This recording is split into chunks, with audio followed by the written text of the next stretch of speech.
Hey everyone and welcome to a new video. Today I'm going to tell you about 7 language related jobs you can do from the comfort of your home. So if you want to know, then definitely keep on watching. Alright, before we get into this video, don't forget to like, comment and subscribe, and of course follow me on Instagram. Also, I've been working on something very exciting for you guys that is going to come out soon, so definitely stay tuned for that. Given the circumstances, of course, more people are at home, and if you are a native or bilingual speaker or a near native speaker, you have so many jobs available you could do right now from the comfort of your home, and I'm going to tell you about these jobs. So let's start with the first one. The first job is, of course, being an online translator. You could be an online translator without having professional translation background. That is the cool thing about the jobs I'm going to tell you about. There are no restrictions, no limits. Languages are always needed, like in any kind of job almost nowadays. So any kind of language you speak is valuable out there. There are websites like Upwork or Fiverr where you can offer your language skills without having any professional background in that field or even having a language related study background. So you, by just being bilingual, near native speaker or a native speaker in any language, can offer your work, your language skills out there for any kind of translation job to be done. Of course, I'm not talking for all translation jobs out there, but most jobs I found on these websites like Upwork and Fiverr don't require professional backgrounds or licenses to be a translator. So you could be an online translator as a side hustle, or you could do it just like for the meantime, or you can even do this as your main job. Fiverr is also a nice website where you can offer your work and your language skills. On Fiverr, you're going to create your profile as well, and you are the one to set the price. On Upwork, you can also set your price, and the people who are looking to employ someone for a job to be done also set their price, and then you can find a middle ground. Sometimes you think that pay is non-negotiable, but a lot of times it is. That's another great thing about the website Upwork, where you can actually negotiate your pay. And on Fiverr, you have your price set, of course, for the job that you offer, for the skills you offer. That's also a good thing because you're the one to determine your price and your pay. You can make a lot of money by doing different kind of language related jobs. So it doesn't have to be necessarily just translation jobs, but you could do anything on there. It could be social media jobs, it could be marketing jobs, it could be translating documents, translating books, like so many different things. I did marketing and social media related jobs on there, and those are really the ones that interest me. So I was specifically looking for those kind of jobs. You're the one really who can decide what kind of jobs to take on or what kind of jobs to look for. There's so many different offers out there, which is the good thing about those websites. And anything I just mentioned about translation is also applicable to freelance interpreting, which you can also do online. So I guess with interpreting, you could do it on the phone or also online, which is as well a great way to work from home. Another great freelance job to do from the comfort of your home is proofreading or copy editing. What is proofreading and copy editing? Proofreading is usually the last correcting a book or a document gets before getting published. So you could just simply read a book or read a document before it gets published, and that is your job. So anyone who is native in a language could do that. You could be a native English speaker, a native German speaker, and proofread like a German or an English book that is about to be published, and you are going to get paid for that. So that is an actual job, proofreading and copy editing. Copy editing is in the process right before proofreading, where you basically change the style of writing, for example, of a document, just to make it sound better, just to make it like be more comprehensible, for example. So it's not just correction of grammar, but it's also correction of style of writing. But proofreading is literally just reading and correcting, like if there are any last mistakes or anything in that sense. Don't get me wrong, it is not an easy job, definitely not to read, like for example 500 pages of a book before it gets published. Of course, it is a lot of work. Employers will ask you to have at least some kind of experience, of course, because not anyone who is a native can just proofread or copy edit something. Of course, it's better if you have experience in that field, but it is not an absolute requirement requirement for most companies out there, or just most people who are looking for freelancers. But if you want to do this more on a professional level, this is definitely something you need to be licensed in, or where you need to have some kind of professional background and experience. But if it's just like a short article or like a social media post, for example, there are no requirements of professional backgrounds for that in most cases. But if it's like longer type of text, longer articles and books and things like that, a more professional background is required. So let's get on to job number 3. Job number 3 is something I did for a couple of years, and that is right after graduation. I actually was an account manager. Well, they called it country manager, but it was actually an account manager. So what is an account manager? That is someone who takes care of a special field. For example, I was taking care of my company's German section. So everything that had to do with Germany. I was in France. Company was based in France, but they also had a German market, and I was responsible of that German market. So I was the account manager for Germany. So everything that is in relation with the German market. So that could be like anything from social media accounts, anything from the website, managing the website, anything from just simply translating, keeping everything in German. Of course, they need a person who is a native speaker in that language, and that was my responsibility. So you as a native speaker or as a bilingual speaker, you could do that kind of job. For those jobs, they usually require native speakers or bilinguals. Of course, near natives could also speak the language to like almost perfection, but the thing is not about speaking the language to perfection, but the thing is really about knowing how the language is currently being spoken and knowing to speak the language like correctly. You could speak the language correctly, but you could still have expressions in there that are not used currently. They are a little bit outdated, for example. So that is why in most cases they require someone who is actually a native speaker and someone who can communicate effortlessly in that language. That means also someone who is very confident in communication, written skills, because you have to manage a website. You have to be able to find out grammar typos, so simple stuff like that, but also more complicated stuff. So of course, that is easier if you are a native speaker.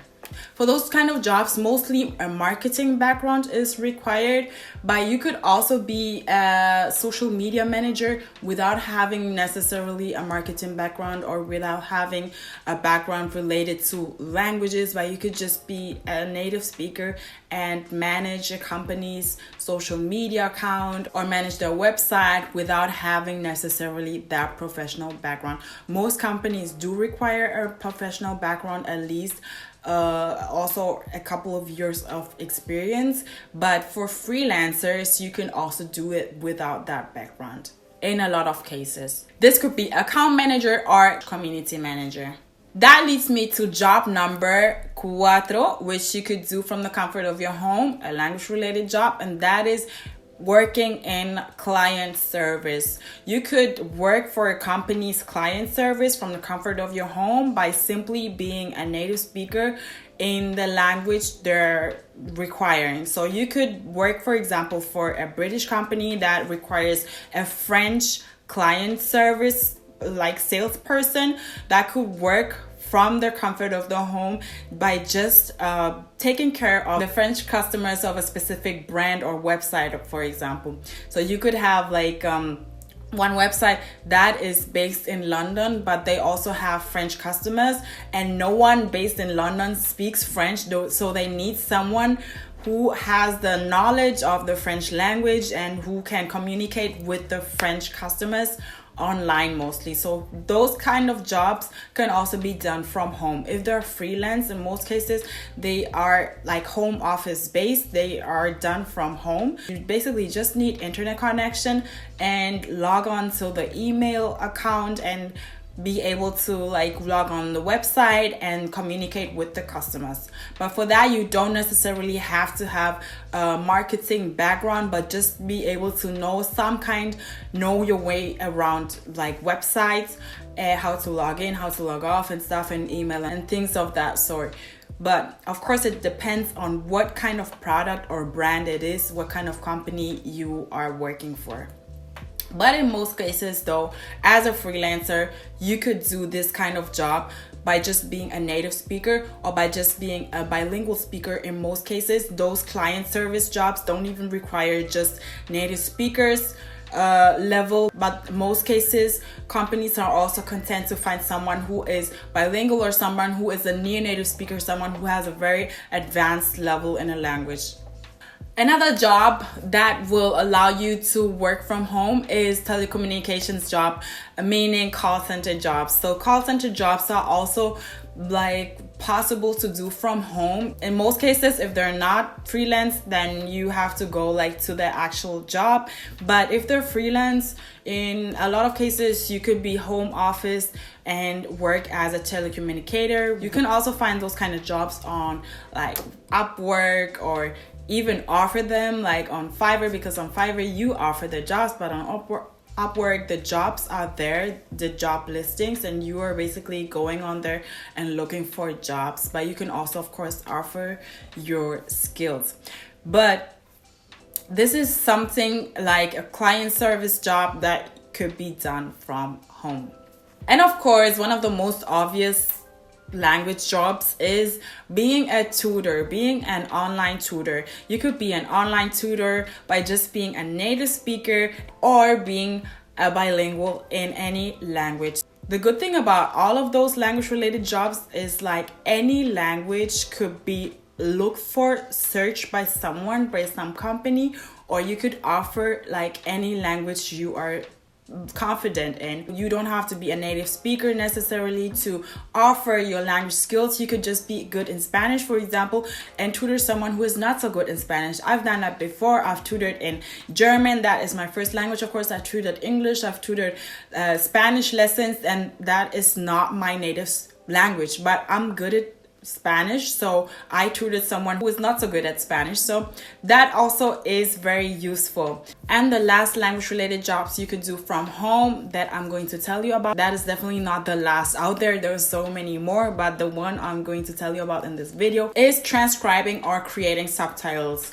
Those are also jobs that are offered on the website Upwork, for example. I'm mentioning this website specifically because this is the one I have been working with also, but this is not sponsored in any way, but this is the website I know. So there are, of course, I'm sure tons of other websites out there that you can look for. Simply Google them and I'm sure you will find other websites as well.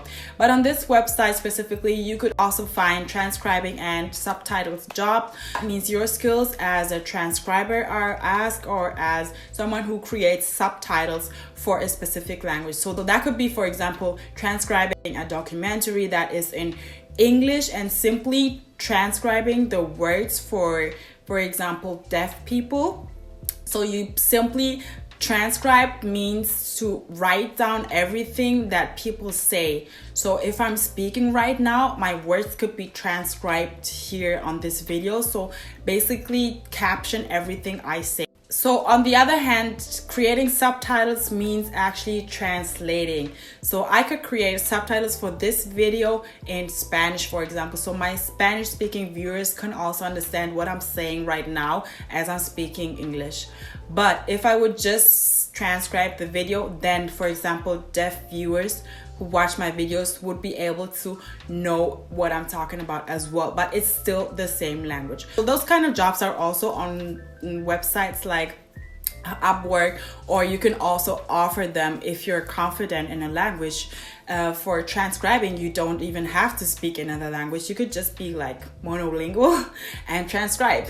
So that is possible as well. But if you're bilingual, trilingual, whatever, you can create subtitles as well. And let me tell you, that is a job in itself. Like, it seems easy. All of those jobs, of course, they seem easy, but I don't want to make them seem like very easy and that, of course, anyone out there can do it. But you have to have a certain affinity to some of those jobs, definitely.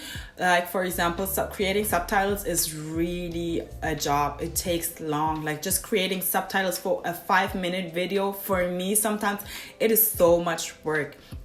because in transcribing is the same. So because everything has to be translated or everything has to be transcribed, so that is a lot of work.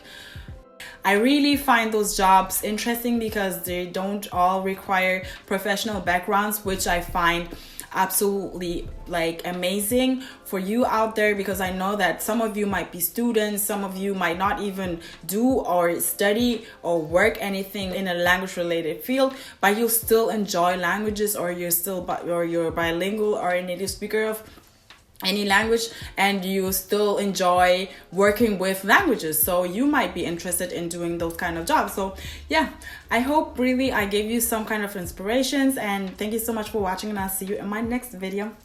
Bye.